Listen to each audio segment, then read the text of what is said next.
Anda kembali bersama kami di 60 menit Special Report, membuka mata, mengungkap fenomena. Saudara, jelang kampanye Pilpres 2024, riuh rendah dukungan kepada baca pres-bacawa pres mulai meramaikan jagat maya. Tak hanya oleh simpatisan, bisingnya narasi politik di media sosial tak lepas dari peran para pendengung alias buzzer politik. Jurnalis Kompas TV Adida Kusumo pun menelusuri bagaimana buzzer politik bekerja.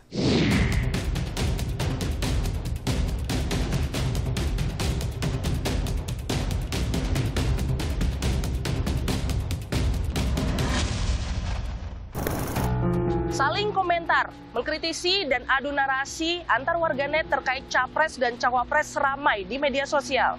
Salah satu yang bermain dalam ranah ini adalah para pendengung atau buzzer politik. Bagaimana trik buzzer politik dalam pusaran pemilu dan bagaimana pula menjaga pesta demokrasi negeri ini tetap sejuk damai di tengah narasi-narasi provokatif yang bisa saja dimainkan para buzzer politik?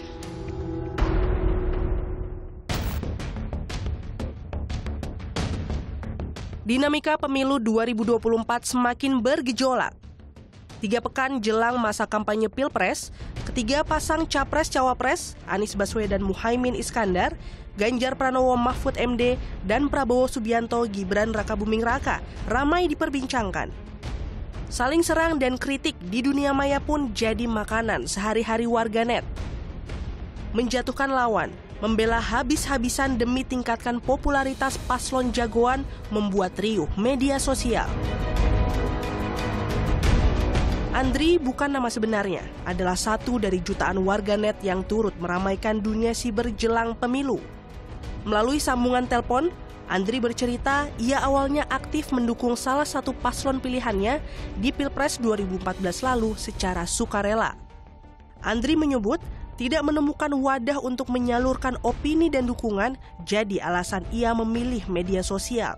Waktu itu kan masih di media mainstream kayak TV itu kan ininya kuat banget itu pengaruhnya. TV, koran, majalah itu menentukan banget itu. Nah sementara kan kita butuh perimbangan artinya kita kan nggak menjangkau. Kadang isu calon yang kita dukung ini kan nggak kemakan sama media mainstream ya.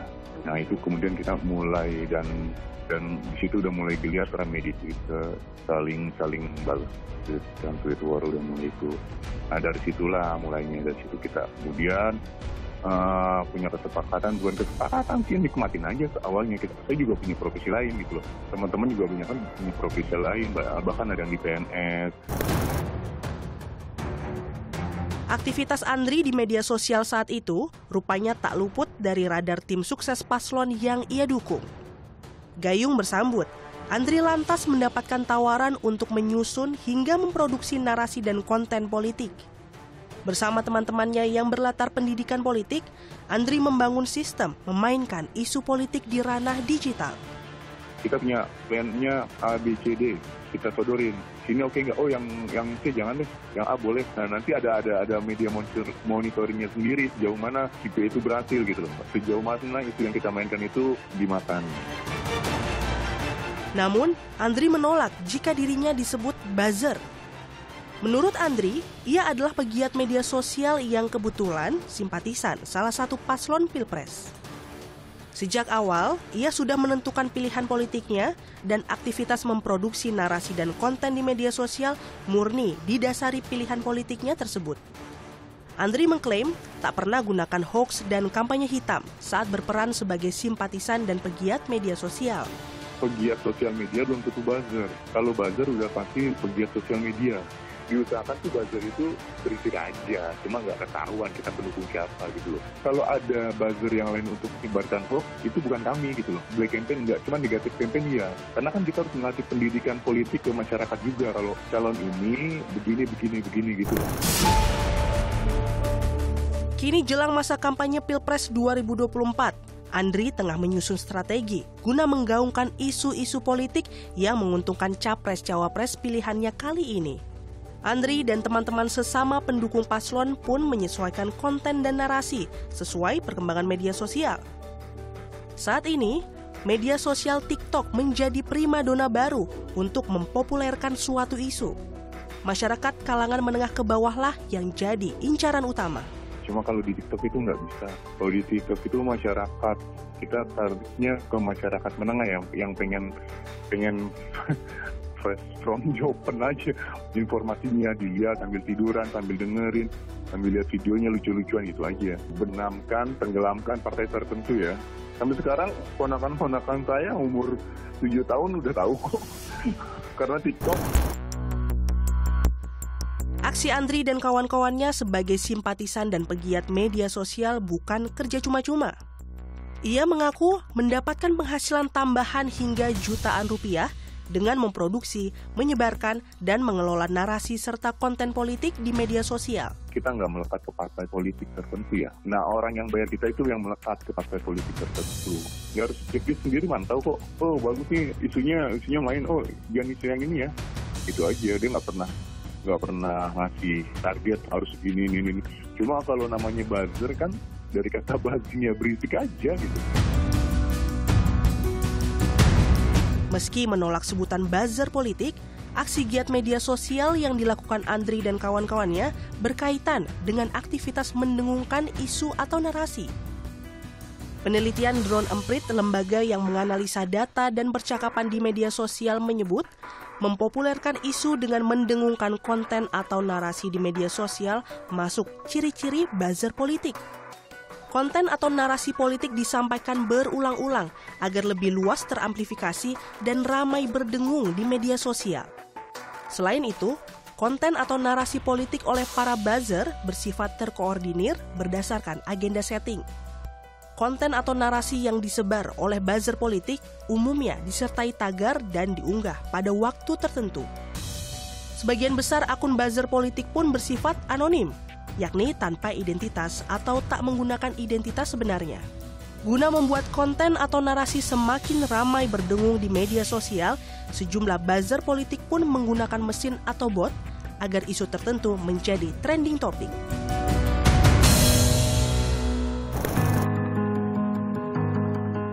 Saya menemui analisis Drone Emprit Ismail Fahmi guna mengulik peran buzzer politik jelang Pilpres di media sosial.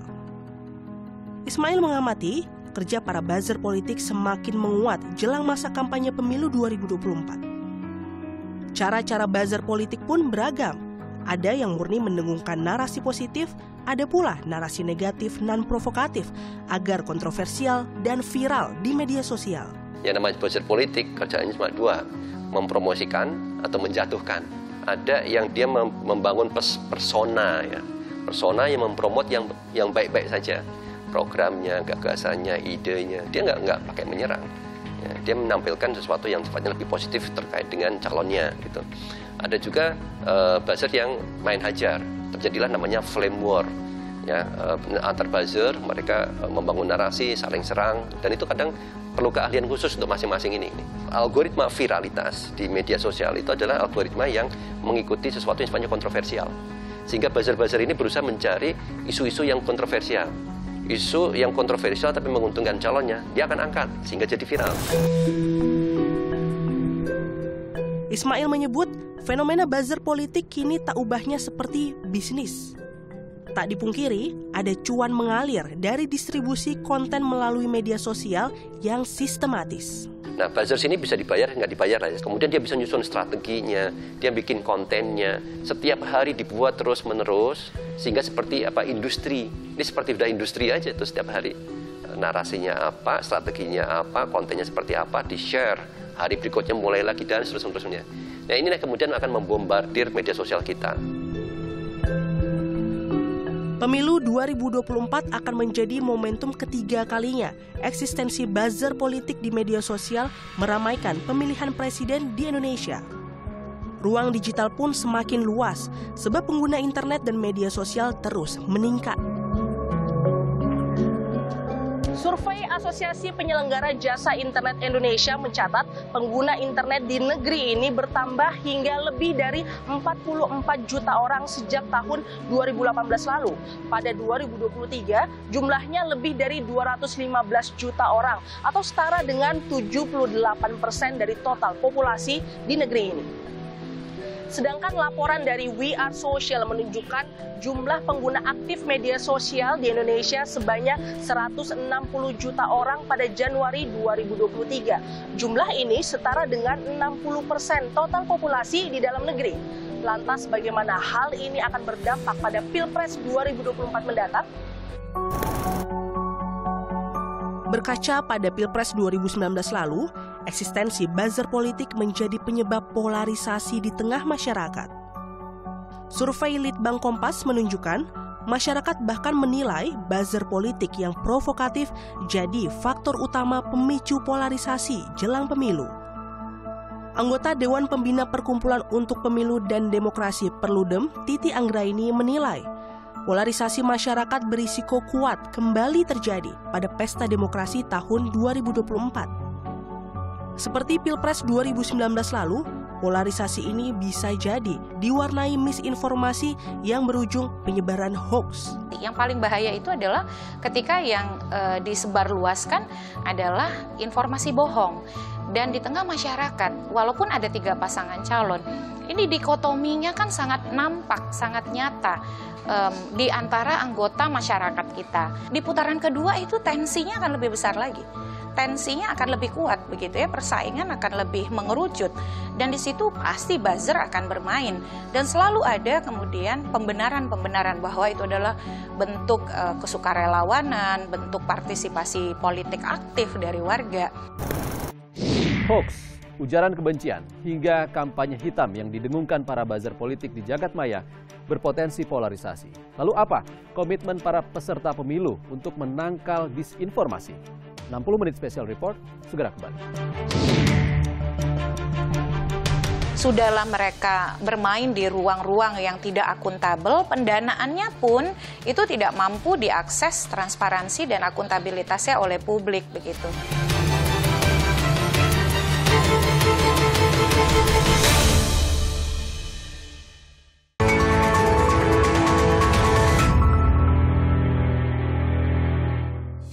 Terima kasih Anda masih bersama kami di 60 menit special report, membuka mata, mengungkap fenomena. Saudara, fenomena buzzer politik di media sosial menuai kekhawatiran publik. Jurnalis Kompas TV Adinda Kusumo mengajak Anda menagih komitmen para peserta pemilu meredam narasi hoax dan ujaran kebencian yang berpotensi menimbulkan polarisasi. Fenomena buzzer politik di media sosial menuai beragam tanggapan publik. Sebagian merasa terganggu, namun ada yang percaya diri tak akan terpengaruh riuh dan gaduh buzzer politik. Menurut saya sih terganggu ya, karena terlalu sering. Jadi dia membuat opini saya berubah. Kalau aku sih dibilang terganggu juga enggak, tapi lebih kayak makin kita nyaring ya, mempertimbangkan mana sih siapa sih yang harus kita dukung. Nggak terlalu terganggu, justru malah kayak gitu tuh ngebuat nambah informasi aja sih, ngebuat nambah informasi, oh ternyata kayak gini, ternyata kayak gitu. Namun, tanda-tanda polarisasi politik yang berisiko memecah belah masyarakat saat pemilu mulai tampak di ranah media sosial. Survei Litbang Kompas menunjukkan sejumlah gejala. Di antaranya, warganet yang semakin intens saling menghina, narasi-narasi kebencian, dan kemunculan buzzer politik di media sosial. Sebagian masyarakat pun mengaku khawatir jika polarisasi kembali terjadi pada pemilu 2024. Sementara, sebagian besar publik pun khawatir jika polarisasi tersebut dipicu dinamika kampanye partai dan kandidat politik selama proses pemilu 2024. Lantas, bagaimana para peserta pemilu, terutama kubu masing-masing pasangan capres dan cawapres, berkomitmen meredam polarisasi serta mencegah penyebaran hoax, ujaran kebencian, dan kampanye hitam?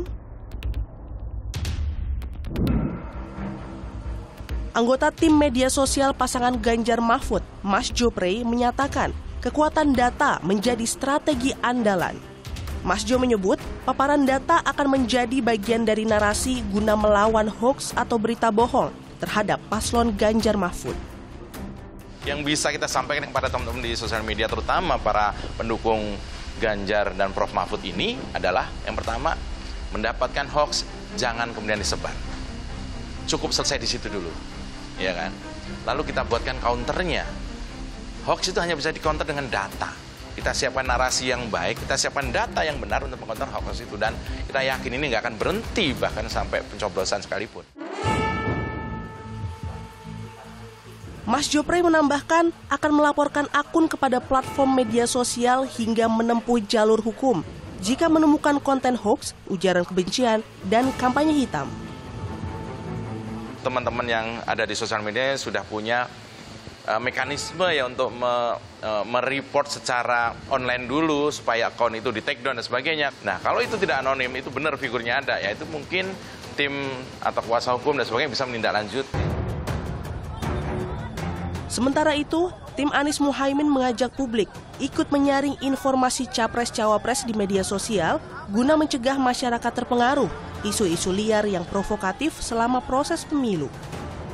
Pasalnya, upaya melaporkan akun warganet yang menyebarkan hoax, ujaran kebencian, dan kampanye hitam seringkali kalah cepat di tengah arus informasi dan teknologi yang berkembang pesat. Kami juga sudah bertemu dengan platform media sosial yang ada di Indonesia, gitu ya, TikTok, sebenarnya YouTube, dan segala macamnya. Dan dari mereka juga sudah memberikan jaminan selama itu pasti beritanya bohong, hoax, mereka pasti akan langsung take down informasinya gitu. Meskipun kecepatan mereka take down dan kecepatan produksinya pasti lebih tinggi kecepatan produksinya gitu ya. Kalau misalnya itu bohong ya kami report ke aplikasinya. Kalau itu ujaran kebencian yang berada pengancaman gitu ya. Itu mungkin kami akan melaporkan ke kepolisian. Kami sih selalu berharap masyarakat bisa lebih selektif juga dengar informasinya, karena mau bagaimanapun, mau dibendung bagaimanapun tuh agak susah gitu ya dengan media sosial yang semaju ini, internet yang semaju ini gitu. Pihak pasangan Anies Muhaimin menyatakan tak akan menggunakan buzzer politik sebagai salah satu langkah melawan isu provokatif di media sosial. Masalah sumber daya disebut jadi salah satu alasannya. Memang itu yang kami akui itu jadi kekurangan dari pasangan Amin. Bahwa kita Caimin juga nggak punya relawan digital yang fungsinya jadi buzzer gitu. Caimin punyanya kader-kader PKB yang memang followersnya banyak gitu. Tapi kan itu kader gitu ya, bukan orang yang professionally hired untuk jadi buzzer gitu. Anies Baswedan juga nggak punya itu selama jadi gubernur DKI Jakarta. Sementara pihak Prabowo Gibran menyebut pelatihan media sosial kepada para kader jadi salah satu langkah agar narasi yang diunggah tak memicu konflik di ranah digital. Kita juga mempersiapkan kader-kader kita karena kita tidak mau menggunakan buzzer yang istilahnya bayaran.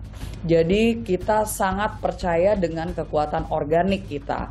Kami memang menekankan dari segi training, dari segi kaderisasi, bagaimana kita bisa mendiseminasikan informasi yang baik dan benar. Dan itu butuh proses yang cukup lama sebenarnya, Mbak. Karena pasti yang di daerah-daerah pun juga banyak yang belum terbiasa dengan bagaimana kita berkomunikasi secara medsos dalam konteks politik.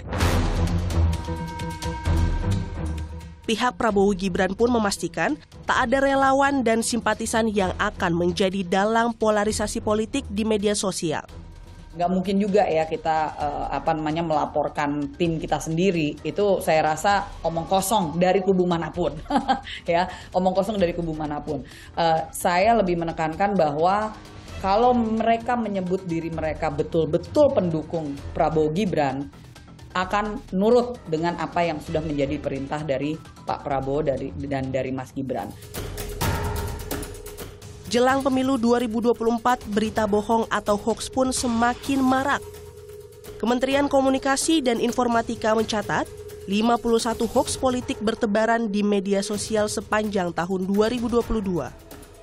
Jelang pemilu, jumlah hoax politik makin bertambah, mencapai 98 jenis sejak Januari hingga Oktober 2023. Bekerja sama dengan berbagai platform media sosial, Kominfo menyatakan sejumlah unggahan berbagai hoax telah dihapus.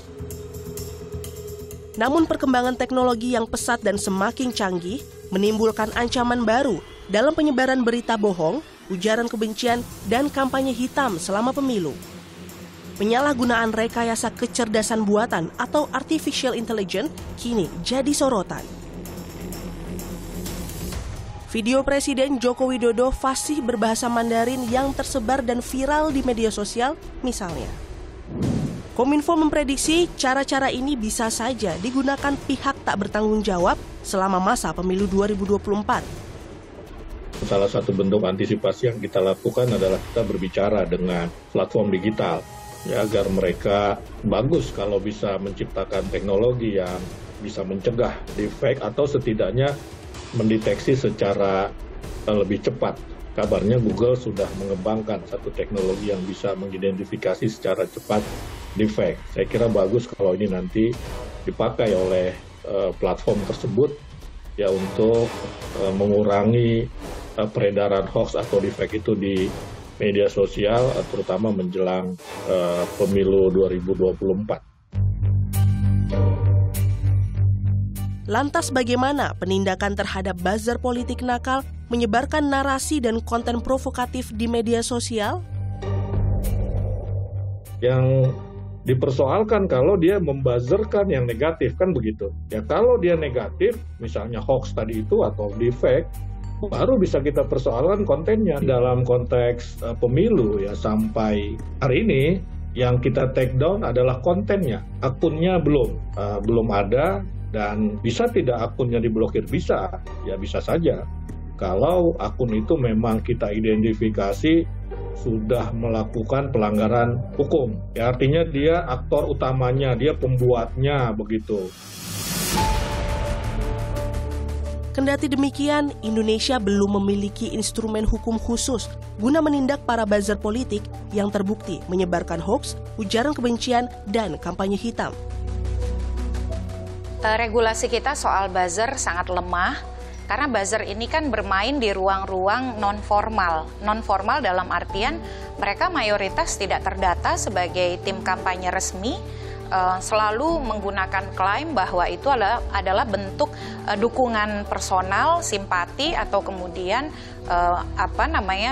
karena ada kecocokan politik begitu ya, dan tidak diorganisir. Faktanya tidak demikian begitu. Sudahlah mereka bermain di ruang-ruang yang tidak akuntabel, pendanaannya pun itu tidak mampu diakses transparansi dan akuntabilitasnya oleh publik begitu. Sejauh ini, para buzzer politik yang diduga menyebarkan konten penghinaan atau pencemaran nama baik dan menyebarkan isu sara yang menimbulkan permusuhan dijerat Undang-Undang Informasi dan Transaksi Elektronik dengan ancaman pidana maksimal 6 tahun penjara. Selain itu, buzzer politik juga dijerat berdasarkan peraturan hukum pidana dengan ancaman maksimal 10 tahun penjara jika terbukti menyebarkan hoax yang membuat onar. Publik sebagai warganet punya kendali guna membendung paparan narasi dan konten provokatif oleh para buzzer politik. Di antaranya, bijak mencari informasi dari berbagai sumber, serta ikut aktif beropini cerdas dan kreatif melalui media sosial. Verifikasi dan mencari dari berbagai sumber menjadi kunci agar tak ikut terdistorsi narasi-narasi provokatif terkait Pilpres di media sosial. Di sisi lain, negara dan berbagai platform media sosial harus tegas mengawasi dan menindak siapapun yang menyebarkan ujaran kebencian, hoax, hingga kampanye hitam demi kedamaian pemilu mendatang. Kami tutup 60 menit special report edisi kali ini, saudara. Jangan lupa, pemilu akan kita laksanakan 14 Februari 2024 mendatang. Dan pastikan mengikuti perkembangan pemilu terkini di Kompas TV, independen, terpercaya. Saya Ihsan Sitorus pamit.